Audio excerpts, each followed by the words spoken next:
Speakeasy there, or Church of Pooh rather. The bombs just won it, the fight, straight up. And the big thing on that one is I think Queen Spider was not as tanky as he thought he was. He just now finished the Warmogs. So before that fight, just didn't have enough health to kind of like get through the initial burst of everyone. Maybe now he would, but he just put his team a little bit further behind here as they're now back 3.5k gold. And really the Church of Pooh are in the driver's seat.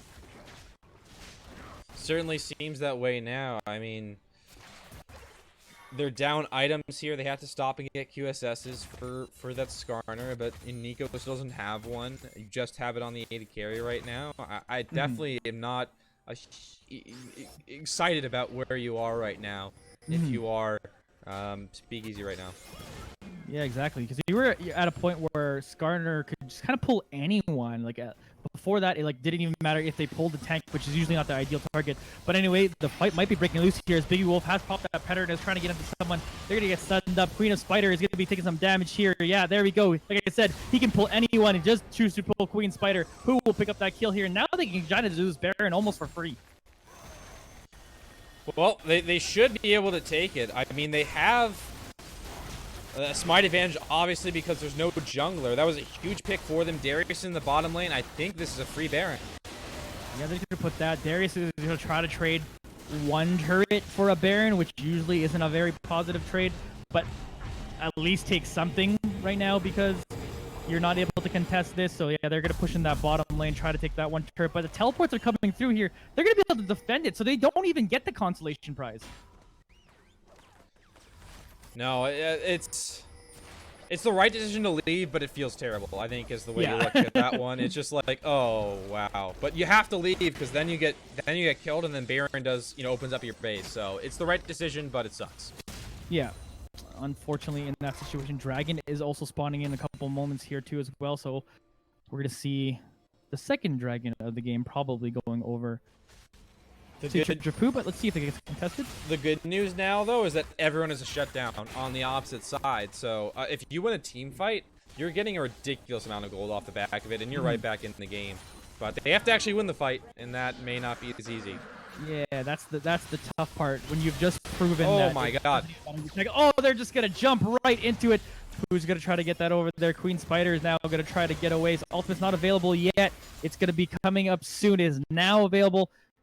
Potentially use it somewhere, but they're fighting over here. Meanwhile, Solarian is in the bot lane pushing, so let's see if they take that advantage in numbers to go for it. They are going for it. Kaiken's going to get some stuns down. He's going to go golden to try to stay alive. It is Pooh, but it will not be enough. 2 kills come through.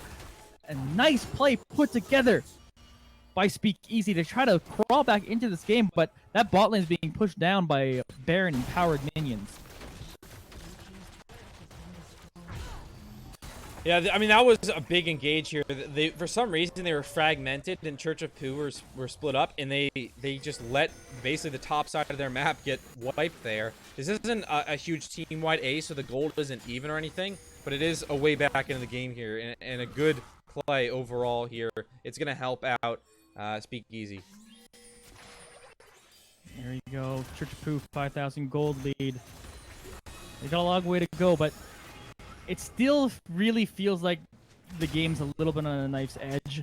Like you said earlier in Champ Select, because the team composition can come through right now for Speakeasy, if they can find a way to stall out this game, they can really come back into this. You have that Tristana, who can really melt through people once you kind of get a few items on her.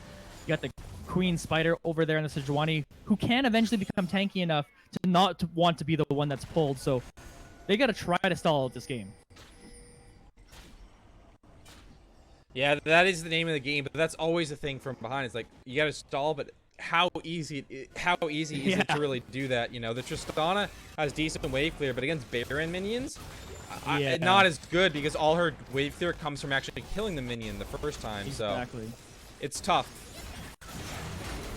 Yeah, it's hard here. They are going to defend this mid lane turret, but a turret is going to go down. Never mind, they won't defend the turret, but they'll at least defend the Nexus right now. So they're going to continue pushing here, though.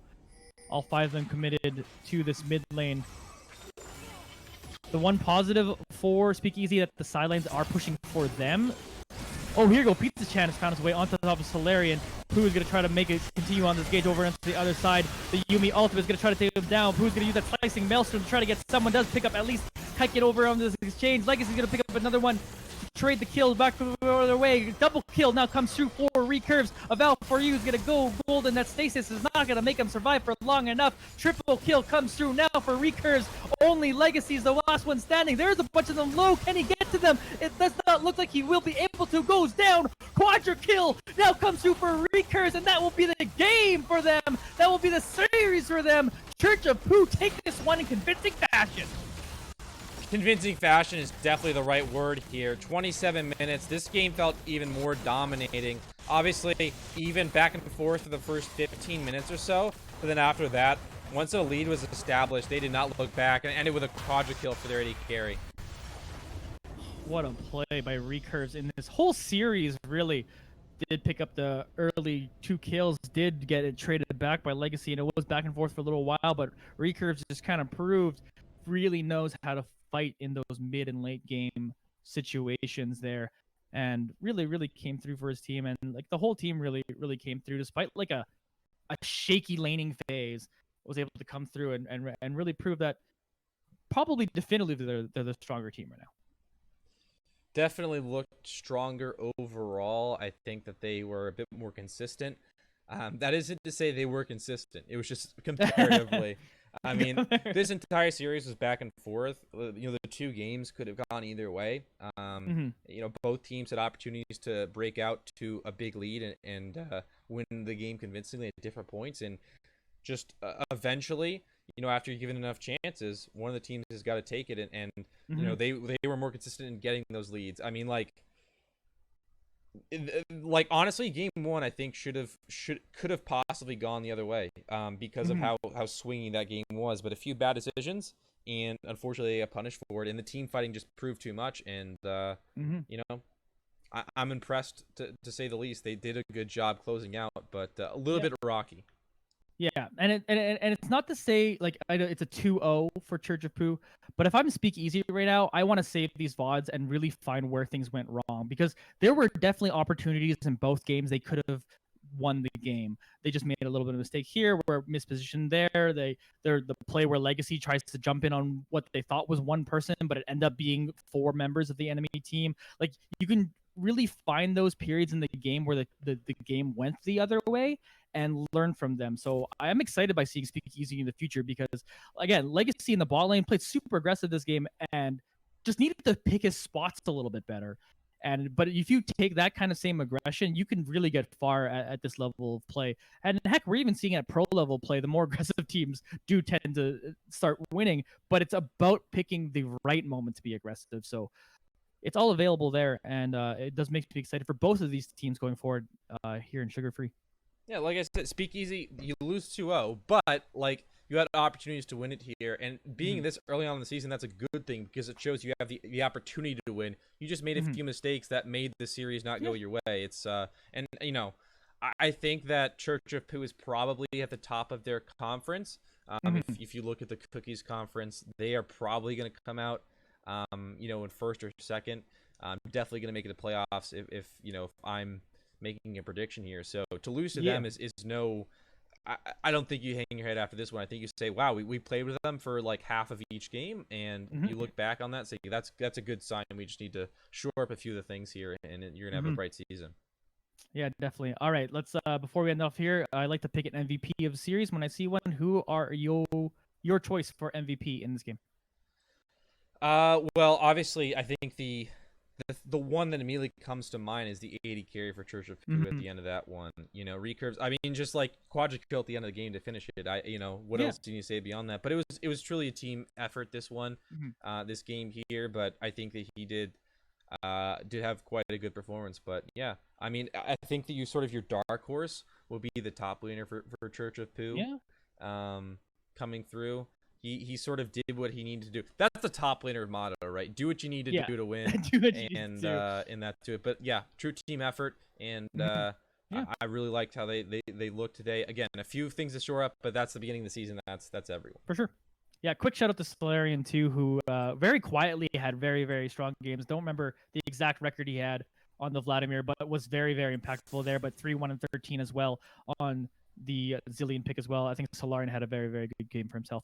All right, that's it today. I've been Johnny Esports this whole time. Thank you for joining me, KS. This has been fun for my first cast over here on the Sugar Free League, and I look forward to more. I'll be back tomorrow. Yep, we got a lot more games here. I know we had a little scuffle with the schedule today. Yeah. But it should be, I believe, hold on, let me check the schedule real quick just to give you guys a quick update. It should be 8 o'clock tomorrow and 8 o'clock Sunday, so that'll be the games there. But yeah, excited to see you tomorrow. It was a great first day for you, and hopefully you have some more good games. Sure. Yeah, that'll be fun. All right, thanks everybody. See you next time.